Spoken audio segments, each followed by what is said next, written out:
Hello, dear listener, and welcome back to another episode of the Limitless Athlete podcast. My name is Tom Foxley. I'm the founder of Mindset Rx'd, a coaching service for functional athletes. Let's phrase it like that.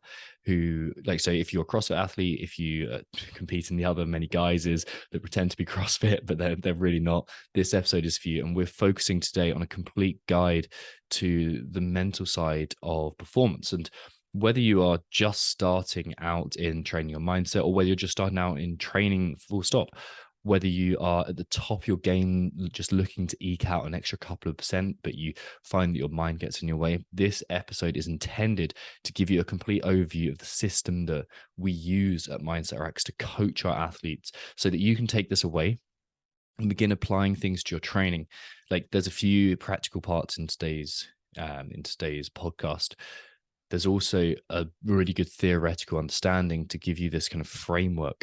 So without further ado, I'm going to go into a deep dive into what we call the RRP method, which is essentially a three-legged stool that you have to balance out if you're ever going to achieve your potential as an athlete and stop your mentality getting in the way of performance and stop that self-doubt, stop the negative thoughts and emotions that disrupt your performance. So let me minimize myself, bring up my notes, and let's get on with today. In keeping with the last episode on authenticity, you'll see I have not shaved today if you're watching the video. I have not done my hair, but here we are. We are here just giving our best today. So today starts off with a story. It starts off with my story, not just because I like to talk about myself, like we all do, but because it explains how we got to the RRP method and highlights a few issues along the way that you will have to watch out for as an athlete training your mindset. So my interest in mindset, well, I think this is why I'm a good mindset coach. I've always been interested in why we do the things we do, but it heightened when I was in training for the Royal Marines. Royal Marines are an elite arm of the British Armed Forces, and I don't want to make myself out to be a war hero. In fact, compared to almost everyone else in the Royal Marines, I'd say that I've done nothing. I did some training that was very difficult, but I was far from the hero that some of these guys are. But I was going through this training physically, mentally taxing to the limit. My interest in mindset started because we all know that when we're working out, our mind gives up before our body. Like David Goggins, like, not a particularly massive fan of his approach to mindset and mentality. Like he sums this up perfectly though, that when we think we're 100% done, we're only about 40% of the way there. We know intuitively that our mind gives up because it's a protective mechanism. It's your mind does not want you to break your bones like training. Like, this is a good thing that we have that limit there, but it does hold you back a little too soon. So what we need to do is encourage us to go on. And this is where my interest in mindset really started to settle in. And I think it's where your interest in mindset probably started to kind of embed itself. And it's where the problems show up, which is I'm trying to do something physically. I'm trying to push harder. I'm trying to win this workout. In my case, I was trying to earn a green beret, which I can actually see down below me. And this is something that we want to achieve, but we find our mind gets in the way. So we find that negative self-talk stops us. We find that we get overwhelmed thinking about the magnitude of the workout.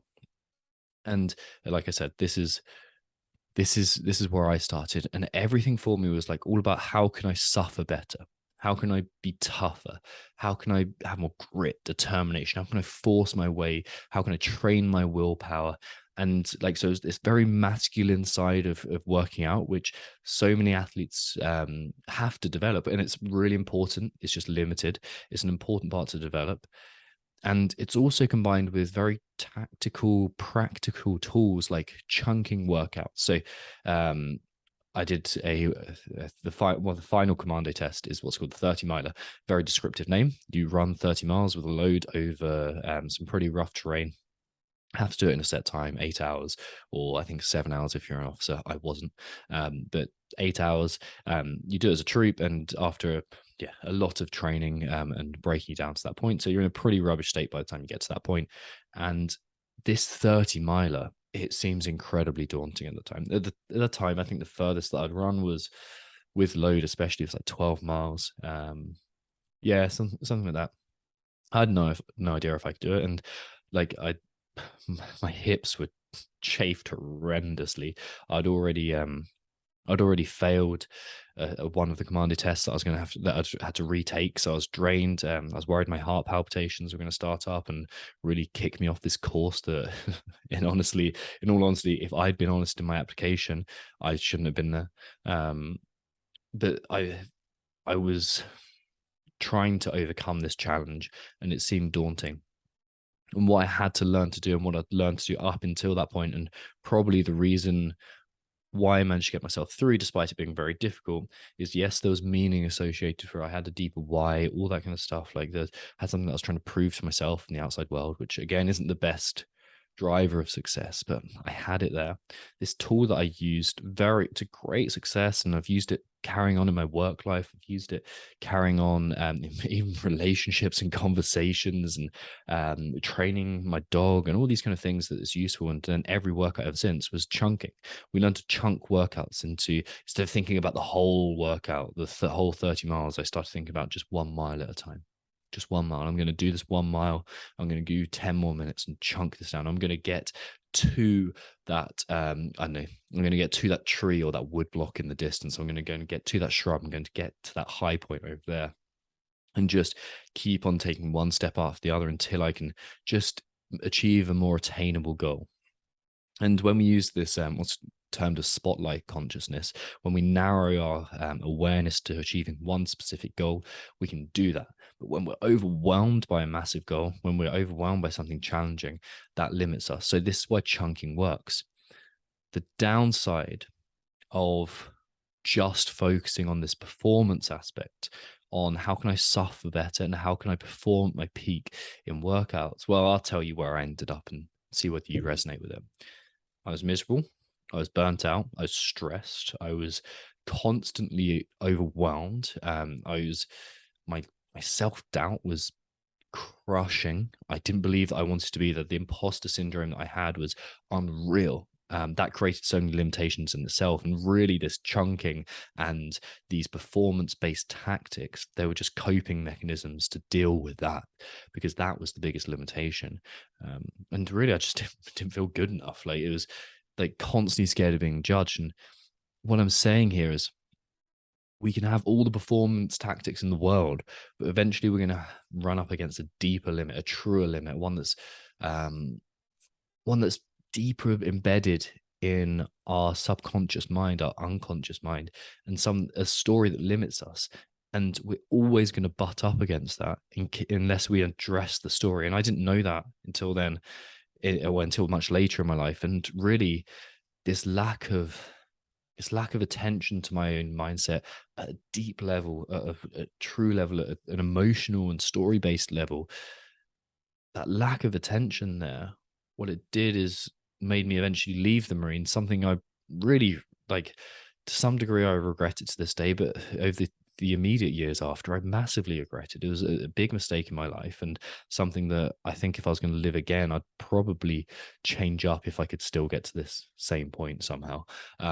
But it's unless we address the deeper issues, unless we address the story behind this, unless we address the regulation behind this as well, what's going to happen is we're just going to hit our limit over and over and over and over again. No matter how many visualization techniques we use, no matter how good we are at focusing, the subconscious mind is so much more powerful. And then I found this out really because I was trying to set up the CrossFit gym, CrossFit Palestra, it was called. Took out a massive loan that I definitely couldn't afford to repay. Started doing boot camps, like, it was getting very popular, but I was really struggling. And this is about the same time I was coming towards the end of the Marines as well. So my self-worth was very low because I was quitting on something that I truly wanted to believe, and I felt kind of helpless in there. And I was going through these real struggles in so many ways. I was living in a flat share that wasn't exactly healthy. All these kind of things started getting in the way. So I was trying to set up this gym, and I just happened to start a podcast at the same time, which was focused really on the mindset or that men share. Is called the Alpha Movement, which was very macho, masculine branding. But eventually, I interviewed this couple, Brian Grasso and Carrie Campbell. Brian was a sports psychologist with a very kind of Taoist spiritual lens, and Carrie, his wife, was licensed counselor, is a licensed counselor, and they really blew me away in a podcast. They blew me away in this podcast that I was interviewing them on because they really touched my heart, and they seemed to see me for who I was, which with compassion, they saw me as the scared boy that I was, I think, and they really tried to help me. And eventually, through a deep yearning to solve the issue inside me, but also to help others, I embarked on their coaching to become a mindset coach. And this introduced me to real mindset training because, like I said, I was just using these performance based tactics. I was trying to push harder in workouts. I was developing things that are actually really useful tools like the arch. So, a way of framing workouts and selecting the right self talk to serve the environment you're in. I was running up against my limiting belief, which at the time was, I'm not good enough. I'm not good enough. I'm not good enough. That's all I saw the world through. That's my lens. And Brian and Carrie, they introduced me to what I would frame as narrative based work or story based work. This is where we believe something and we make it out to be true. And I discovered all sorts of stories, and I saw everyone else's stories all of a sudden. I was like, I get this. I really get this. And over the next few years, I hit so much depth in this, and I became a much better version of myself, and eventually led to setting up Mindset Rx'd. I coached so many athletes through just this lens, and then a bit of the kind of the performance aspect as well. And it got incredible results, but there's always something missing. Like until 2 years ago, I was like, they're getting great results, but it feels like there's something missing. There feels like a subsection of people that I can't help and I'm struggling to get through to. It's like they can't listen. It's like they're so wrapped up in their story that their whole body is embodied by it. And I was so right, essentially. Because I started playing around with breath work. I started playing around with cold exposure. I started changing the physical state of my body intentionally and realized that my state of consciousness changed as well. My mindset changed in those moments. My thoughts would change. My emotions would change. In the hours afterwards, my mood would elevate after I do certain things, or it'd calm me down, or it'd heighten my anxiety sometimes if I did certain things. I was like, oh, this is the nervous system regulation piece. Like sleep is a huge one. And then I also started playing up with or playing around with like my caffeine intake levels, because frankly I'd drink so much caffeine I get pretty fucked up in day-to-day existence. Like I drink too much and it ruined me, and it really fed into the anxiety that I was feeling and the stress. So inadvertently I stumbled across three pillars of mindset: performance, regulation, and rewiring the story. So we call that regulate, rewire, perform. I started looking for a hierarchy, like what comes first? Is your thoughts are the most important? Is the story you believe the most important? Is the regulation of your nervous system most important? Is it most important to start actually doing the thing you love and excelling there? And what I found was that they are, like I said, three legs of the stool. If you just train one or two, the stool's going to fall over still. They feed off each other. There's essentially a real priority here, or a truthful realization that we have to make, that the mind and the body, like I spoke about in our last podcast, are not separate. There is the mind body, there is the body mind. There is this connection between our physical body and the way we feel. Like if you've ever felt nervous, for example, you'll know that it can show up like butterflies in your tummy, like that kind of experience. There's a connection between our physical state and our emotional state, and we have to learn to see that all three influence each other. The performance aspect influences the story that we have, and the regulation piece, the regulate, like the state of our nervous system, it influences our performance, obviously, and the strength of our emotions and how we feel them. And then the rewiring piece, the story you believe, it influences the way we perform, of course, because if I believe I'm not good enough, I'm not going to give my all. And also influences the state of our nervous system. If I think over and over again, I'm not good enough, I'm not good enough, I'm not good enough, and that becomes a belief, my nervous system will adapt to that as well. So yogis have known this for years. Yogis have this is why I think it's actually the Eastern kind of philosophy slash religion as a whole, and a kind of a geographical, I don't know, melting pot of ideas here. This truth has been known, but in Western medicine, the approach is try and compartmentalize stuff. So we look at psychology, if you want to refer it to as psychology, as orthopedics, like it's trying to fix a broken ulna, or it's trying to mend a sprained ankle, or like something like that. And we make the mistake, I think, in terms of training our own mindset, that we can just extract one story neatly and it's not going to have this wider ramification on the rest of us. So the human condition is just this infinitely complex thing, though. It's our, like I said, our thoughts and emotions are affecting our physical state and vice versa. It's this two-way conversation. Like, you think about everything that's made you you. Yes, there's the genetic part. We can't get away from that, and it's absolutely true. But there's also the epigenetic part, which says that depending on the environment that I put you in, your genes will express themselves in different strengths. It's like the volume dial we can turn up and down. Your environment as a child hugely affects this. Your parents' history, their parents' history, their parents' history, that all affects the mentality that you have, the way you choose to mimic other people and other people that you admire. And we have the 4 E's of influence, like evolution, environment, education, and experience.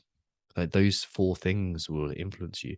And then we have our physical element too, like our nervous system regulation, which is like our trained condition. Like, how well trained are you nasal breathing? Are you mouth breathing? Are you, like, physically, is your body stressed? Do you have fear locked away inside you? Do you have trauma locked away inside you, whether that's one big traumatic event or a series of small traumatic events, like not being recognized or loved as a child?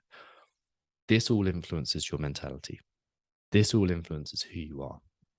So to try and say, try this visualization technique, it's going to improve your snatch, is missing the boat completely, because it may help a little bit. But the main problem is in this 3-part methodology: your regulation of your nerve system, the rewiring of your stories, and the performance aspect too. So what have we learned? Thoughts have a physiological root. The thoughts you experience, they influence your physical being. Like, if you're stressed and nervous, you're not going to hit your 1 rep max snatch as well as you could if you're perfectly in a tune with your nervous system. Physical sensations too have a mental emotional signature. If I punch you in the stomach, that pain creates stress in your emotions. Like that, we know that. So you can't separate the body and mind. They're a two-way conversation. They're part of this system. And this is very different from the following ways of thinking that have influenced our mentality and influenced our approach to training mindset in athletes. First one is complete determinism. You're an animal, everything's predictable, you're a system of systems, you can't change what you do. There's like consciousness is just along for the ride. You just got to grit your teeth and get on with it. And then there's the other side of it, which you just have to will your way to success. Just use willpower, just push yourself. That's all you got to do. And what we have here is a more nuanced way of approaching this. Like, yes, both of those pieces are right, but they're right as well as a bunch of other stuff. So mindset is complex, is what we say. Now, I've already said that this is a stool, a 3-legged stool, but it's a slightly uneven stool at that. It's become clear to me over time that performance is nice to get quick wins. So training our ability to visualize, or our mental reset buttons, or character skill training, is great to get quick wins. It moves us along quickly. But there's something deeper always that can limit us, which is the regulation and rewire. So when we work with athletes, this is always where we begin. regulation of the nerve system, rewiring, because they can massively affect the performance. Whereas performance is like, it's a weak community. It doesn't talk much about how it's feeling to the rest of the body, or the rest of the mind body. So we have to start these kind of, what's our biggest opportunity basically was the regulation and the rewiring. So regulation. This means training your nervous system to be in the right state. As a big overview and a very simple view of this, we have two states our nervous system can be in: a sympathetic state and a parasympathetic state. We can think about this again. This is a very simplistic way of viewing it, but I think it's nice as an overview for this. We can think of your sympathetic state as the gas or accelerator in your car. This makes you do things. It makes you push. Stress, anxiety, they live on this side of the occasion. And when we want to work hard and when we want to achieve aggressively and we have to sprint, our sympathetic nervous system will kick in. When we have too much caffeine, our sympathetic nervous system will kick in. It's accompanied by a whole host of physical situations like the release of cortisol. Then we have our parasympathetic too. Parasympathetic is really our break or our slow down, rest, recovery system. And this is the state, again, of your nervous system. If we are running overly sympathetic, though, we're going to feel stressed. We're going to feel anxious. We're going to feel fear. We're going to feel like the physiological effects of this, like shooting sensations of adrenaline through, or electricity, kind of buzzy sensations through our hands. And if we're feeling parasympathetic, or if our parasympathetic is overly dominant, we feel depressed. We have sleep problems, like this general kind of malaise in our life. And what's a funny situation is sometimes when we delve too much in the parasympathetic, it triggers almost like the sympathetic response, like the foot gets left hard on the gas, and like we poorly regulate our energetic state. Like we turn off workouts and we don't feel like pushing our full limits. We try and rest and recover, but all we can do is keep our mind active on Instagram or TikTok, and we're just scrolling. As we spoke about in the last episode, we have the vagus nerve in the center of your body. It's the main connector between your brain and your gut. And really what we're trying to do is enable what's called vagal tone in your body. It's like this connection between your brain, which is, I think, well, according to some parts of our thinking, the brain is probably the main center of consciousness, or there's thoughts that it's actually in the gut and the heart too. But this nerve and the tone of this nerve, so the excitement that nerve feels, and by excitement I mean the kind of electrical stimulation that nerve feels, that is an indicator of how well trained your parasympathetic nervous system is. And what we're trying to do here is to train that so that you can put the brakes on appropriately and you can slow down, and that gives you enough energy, or it gives you the ability to turn up that nervous system regulation piece, turn up that sympathetic response when you need to push hard. So we need to essentially feel the appropriate energy for the task that we're trying to accomplish. Tools you can use to do this: sleep hygiene, breath work, cold exposure, yoga nidra, a bunch more. So this is the regulation piece. This is the first step really of training your mindset. And it goes alongside rewiring. Rewiring, essentially what it is changing the story that you believe. Because if you believe something, you will act it out. And these beliefs are essentially our truths that we hold in a subconscious way. If you've ever wondered how you surprise yourself, or why you surprise yourself, why you do things that disappoint you or excite you or surprise you or shock you in any kind of way, it's because we hold our truths subconsciously. We're aware, obviously, consciously in our mind. We are aware, we can think clearly, but really, and this is kind of like a rational, logical approach. But the vast majority of our mental and kind of the vast majority of what we're doing is subconscious. Like there's a bunch of fMRI studies which show a whole bunch of things, and the data is mixed. But what they're trying to test in the studies that I'm talking about is how much your subconscious is in control compared to your conscious mind. We can put a number on this. Like I think there's some that say like 7 seconds before your conscious mind is aware, your subconscious mind is aware. Some kind of studies, they all change. You don't need to worry about it too much. But what you do need to know, the important thing to take away from this, is that your subconscious mind determines a whole bunch of what you do. And your subconscious mind is operating the story that it believes about you. And this story becomes your truth. It's what you live by. And unless you change that, you'll always live by that story. So, some common examples that are kind of beliefs that people live by. CrossFit is shit. Okay. CrossFit is the worst training methodology ever. It's dangerous, and you can kind of predict everything that everyone's going to do because of this belief system. Or CrossFit is great. Again, like not taking sides of the fence here. Like when someone believes that CrossFit is great, you can predict a whole bunch of things that they're going to be doing. You can predict their reactions to things. They embody this, and it becomes the way they train, the way they think, the way they feel. It determines their emotions, their thought patterns, their self-worth in many occasions. But of course, it's not just related to CrossFit. To take a controversial topic here, like if we take the Christian or Islamic or Hindu worldview, those are all viewed as a belief system, as is, I might add, the atheist viewpoint. This is a kind of a belief system that we share, and that some of us believe is true, and it determines how we act in the world. It determines who we are. Vaccinations versus anti-vaxxers, like all these stories, they're a belief system that we pick up.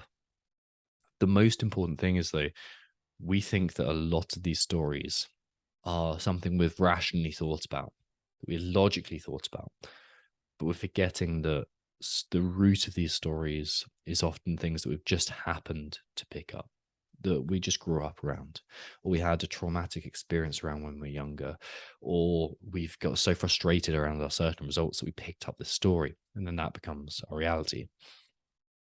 These beliefs are not all bad, though, because they essentially behave as a shortcut for our actions, what's known as heuristics. So if I believe X, then my action becomes Y. Some of these are going to be very, very useful. Like if I see my stove is red, I'm not going to touch it because I believe that stove is going to be hot. That's a belief system too. So it becomes a shortcut to not do stupid things. But when these shortcuts are untrue to the outside world, they limit us. And when we believe things like I'm not good enough, I'm struggling, I'm always going to be an outsider, I don't deserve to be at this level of competition, that becomes our reality. That becomes our truth without even thinking about it. So we need to learn to question this. So the problem arises when these thoughts, when these beliefs, when they divert from actual truth. You'll notice these when you feel kind of emotional triggers. Like you'll notice you'll know your story is out of alignment with truth when you notice mental emotional spikes in salience. So if you're struggling with your motivation, if you're self-sabotaging, if you are experiencing negative self-talk, if your emotions are all over the place and they're derailing your progress, if your fear is running the show, if all you hear in your mind is, I'll never be good enough, there's a strong chance that your story that you believe is untruthful, is out of line with who you need to be. So where did they come from? They come from the 4 E's, like I spoke about: education, what you're explicitly told; your environment, what you implicitly pick up; evolution, so your biology, and your experience, which is what you learn to be true through trying and failing. And then we can also look at this as well. Like we can look at it through a traumatic lens as well, or a trauma-based lens. Some of us have big, obvious traumas that happen to us. Like myself, I can talk about bullying as a kid, experience palpitations. That was, I'd say, 2 pretty traumatic episodes in my life. Like I can think of others that aren't kind of for public consumption, but you may be able to look back at your life and think, I have something that is highly traumatic there, and this is how it shaped my life, and it's obvious. But far more common, actually not far more common, just as common in life, are the little t traumas, the traumas that are felt as a child when we are unseen, unheard, unloved, undervalued, when we don't feel like we are listened to. These form traumatic results in our mind body, our body mind, just as much as anything else. So let's talk about the process of training these and changing your mindset. How do we drop those stories? How do we stop believing them to be absolutely true? Well, first of all, we have to test, find out what they actually are, figure out what's holding us back. And we have to find the story that's there, the mental emotional triggers that are there. We have to find the actions that surround it, the emotions that surround it. All these kind of things, we have to bring them to light. We have to get to know it, because how can we change anything if we don't know it intimately? Then we have to create a vision of what our life would be like if we didn't have that, because it gives you something to aim at in the daily moment. If you're struggling with something, if you've got a limiting belief there, you need to know what the opposite of it is. What's the truthful option? Like, what can you aim at? What's a better version of success for you to look at? Then we have to develop presence so that when we fall into these poor patterns of behavior, we can jump out of them. If we're present enough, as opposed to just falling unconsciously into the next action. And then we have to take proof, or we have to make proof. And proof comes in two parts. We have to do things that challenge that belief, and we have to develop like a positive reinforcement approach to the to training that belief, and showing you that the old limiting belief is untrue and the new enhancing serving belief is true. How do we do this? How do we start to change our story? Well, we use journaling a lot. It's not the only option, because there's conversation, but journaling is a great way to get your thoughts out onto paper and to see them for what they are. And also, when we are writing out things, it kind of makes things more permanent. There's, again, a bunch of studies that show that journaling is a very effective tool to access the subconscious and also change beliefs. I'm not going to go into them here, but that's what you need to know, essentially, that writing things down is better than just kind of thinking these things through. First one, observe your inner athlete. Like, this is like, I'll go into these at some point during the podcast. Now is not the right time, but essentially getting your thoughts out onto paper. Direction reviews, setting where you want to go, looking at the type of person you want to be using that AMWAP, so as many wins as possible, generating positivity. We've got like forms of visualization on a macro level. We've even got like physical, like typically thought of as regulation opportunities, like yoga nidra, things that enhance or put our brainwave state into a slightly more malleable state. And then we've got things like just taking action. A bit of willpower here does actually help. Like, it shouldn't be completely dismissed. So those are some tools. And so far we have the two most fundamental pieces of the RRP method: regulation of the nervous system and rewiring. When you've started to do that effectively, you'll notice changes in your mindset. You'll notice things start to feel different.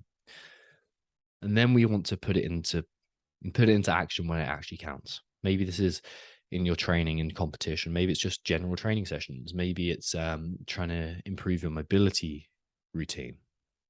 Maybe it's work related, having conversations better. Maybe it's being more productive. So the first thing to note is this is a very individual process.